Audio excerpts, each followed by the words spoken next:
Le ministre Souleymane Diarra-Souba était l'invité du petit déjeuner débat organisé par M2 Business School. À cette occasion, il a présenté les actions mises en œuvre par son ministère en vue d'améliorer la compétitivité des PME en Côte d'Ivoire. Et puis dans la région du Guémon, c'est dans l'ouest de la Côte d'Ivoire, l'opération des Nations Unies en Côte d'Ivoire, ONUCI, a procédé à la remise de plusieurs dons aux populations de la ville de Diokwe. Bonsoir à tous, bienvenue au journal de Business 24 Africa. Quels moyens d'action pour améliorer la compétitivité des petites et moyennes entreprises en Côte d'Ivoire? Cette thématique était au centre d'un petit déjeuner débat organisé par M2 Business School ce jeudi à son siège à Abidjan. Lors de ce rendez-vous, le ministre du Commerce, de l'Artisanat et de la Promotion des petites et moyennes entreprises a présenté les dispositifs actuels et les réformes à venir, des mesures qui pourraient permettre d'améliorer la compétitivité des petites et moyennes entreprises en Côte d'Ivoire. Maxoubi et Marie-Série. En Côte d'Ivoire, les PME constituent un véritable moteur de la croissance économique. Elles représentent près de 80% des entreprises recensées. Elles génèrent en moyenne 20% du PIB et emploient 23% de la population active. Le bémol, les PME ivoiriennes sont fragiles au regard de plusieurs problèmes. Le présent déjeuner débat entre entrepreneurs et le ministre en charge des PME a pour objectif de définir les moyens d'action du ministère pour améliorer la compétitivité des PME. Souleymane Diarra-Souba, le ministre du Commerce, de l'Artisanat et de la Promotion des PME, a expliqué les priorités de son département ministériel. Notre priorité, c'est d'abord de mener toutes les actions pour lutter contre la cherté de la vie pour les Ivoiriens. Donc, ce qui va nous amener à prendre un certain nombre de tests, à faire des réformes et à mener différentes actions pour que, en liaison bien sûr avec les autres ministères techniques concernés, que l'offre de production des denrées alimentaires et également des produits qui sont essentiels soit abondante, afin que l'impact en fait sur le panier de la ménagère soit visible en fait. Donc nous allons travailler dans ce sens. Deuxièmement, pour ce qui concerne les PME, nous allons travailler au renforcement des capacités des PME et également à toutes les réformes permettant de renforcer l'écosystème des PME pour que ces PME-là soient compétitives en fait.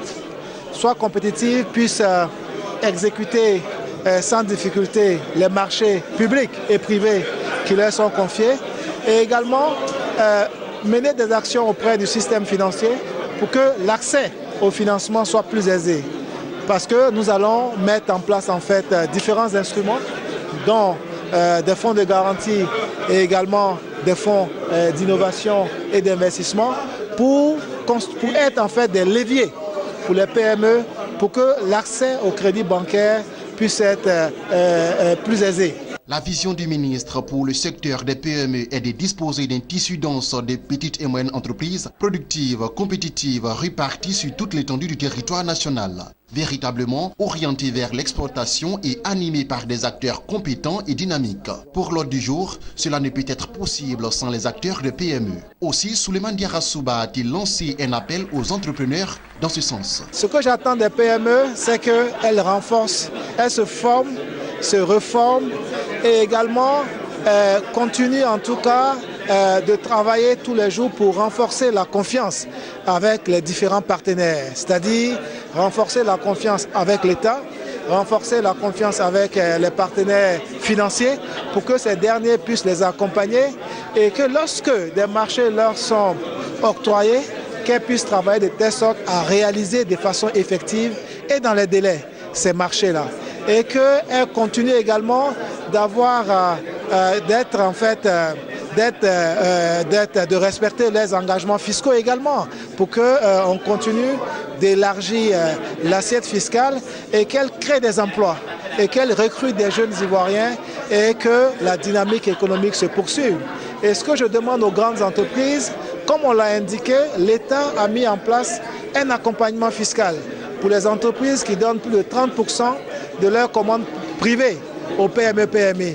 Que cet exercice également soit fait pour que aussi bien les PME puissent profiter de la commande publique et de la commande privée, et ceci dans l'intérêt de l'économie ivoirienne. Ce petit déjeuner débat entre le ministre Souleymane Diarra-Souba et les entrepreneurs est une initiative de MDE Business School qui dispense des formations de qualité aux dirigeants et cadres d'entreprise tout en leur permettant de faire la recherche dans le domaine du management et de l'activité économique. L'opération des Nations Unies en Côte d'Ivoire, ONUCI, a procédé à la remise de plusieurs dons à Diokwe, dans la région du Guémon, pour consolider la paix dans cette localité située dans l'ouest de la Côte d'Ivoire. La représentante spéciale du secrétaire général de l'ONUCI a ainsi inauguré une maison de la fraternité aux chefs traditionnels, ainsi que plusieurs projets à impact rapide.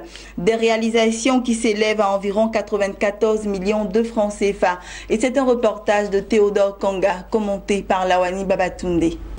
Il est environ 13h ce jeudi lorsque Aïchatou Mindaoudou, la représentante spéciale du secrétaire général de l'ONU, foule le sol de Diokwe à 400 km d'Abidjan. La patronne de l'ONUCI est à l'ouest de la Côte d'Ivoire pour inaugurer la maison de la fraternité de la chefferie traditionnelle du Guémon et plusieurs autres projets à impact rapide, à savoir la réhabilitation de la gendarmerie de Bangolo, les points d'accueil des femmes victimes de violences au commissariat de Diokwe et de la gendarmerie de Guiglou. Le coût total de ces réalisations est estimé à environ 94 millions de francs CFA. J'ai noté leur engagement de faire en sorte que cette case de la fraternité puisse être le porte-flambeau pour le renforcement de tout le travail qui a été fait.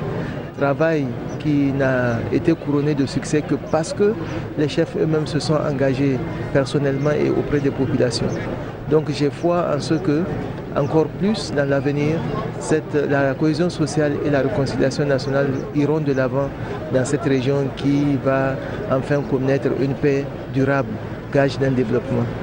Le préfet du Guémon, préfet du département de Diokwe, Sori Sangare, a traduit toute sa reconnaissance à la donatrice de ces édifices, avant de promettre de veiller à leur bonne utilisation. L'exécution de ce projet offre un espace d'échange, de dialogue aux chefs traditionnels et de communautés. Je précise bien, et de communautés, pour solidifier les relations intercommunautaires fragilisées par la crise que notre pays a traversée. Elle permettra de célébrer l'amitié et la fraternité entre toutes les communautés de la région du Guémon. Au nom des bénéficiaires, l'honorable Do Simon, initiateur de la Maison de la Fraternité, a fait l'historique des démarches auprès de l'ONUCI avant de dire sa fierté de voir ce rêve devenu une réalité. Pour lui, cette maison favorisera le brassage ethnique et communautaire et permettra de renforcer les capacités des chefs traditionnels en tant qu'auxiliaires de l'administration ivoirienne. Nous voulons vraiment lui renouveler notre engagement à poursuivre cette œuvre comme elle l'a fait dans l'humilité, mais aussi dans l'action. Une action concertée, une action partagée, une action dans l'amour avec tous nos frères et sœurs. Et c'est comme ça que nous avons bâti la Côte d'Ivoire nouvelle, la Côte d'Ivoire fraternelle, la Côte d'Ivoire que nos parents avaient bâtie avec le président Oufoué. Les populations du Guémon ont offert plusieurs présents à leur hôte du jour pour traduire leur joie et reconnaissance pour les nombreux projets dont ils ont pu bénéficier. Au cours de cette cérémonie, Aïchatou Mindaoudou a confirmé la fin de la mission de l'opération des Nations Unies en Côte d'Ivoire pour fin juin 2017. Voilà, on arrive maintenant aux informations en bref et en images. L'agence de notation Moody's vient de relever la perspective de la note souveraine du Maroc qui passe de stable à positive tout en maintenant sa notation. Moody's a justifié cette décision par l'amélioration de la situation des finances publiques du pays. Les réserves de change cumulées couvrent actuellement plus de 7 mois d'importation contre 4 mois seulement à la fin 2012.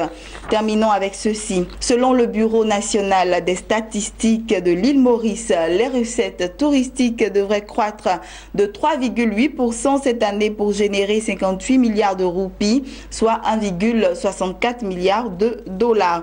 Les arrivées des touristes, quant à elles, augmenteront de 6,8% par rapport à l'année dernière pour atteindre 1,34 million contre 1,28 million en 2016.